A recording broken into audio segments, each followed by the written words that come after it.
જેતપુરમાં સતત બીજા દિવસે પણ વરસાદી માહોલ યથાવત રહ્યો છે, જેમાં સવારથી વાદળછાયા વાતાવરણ બાદ શરૂ થયેલા ધીમા વરસાદથી લોકોને ગરમી અને ઉકળાટમાંથી રાહત મળી છે, ત્યારે ખેડૂતોમાં પણ ખુશીનો માહોલ જોવા મળી રહ્યો છે।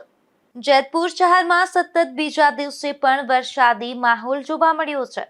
આજે સવારથી જ વાદળછાયું વાતાવરણ છવાયેલું હતું અને ત્યારબાદ ધીમી ધારે વરસાદની શરૂઆત થતા શહેરમાં ચોમાસાનો માહોલ જામ્યો હતો।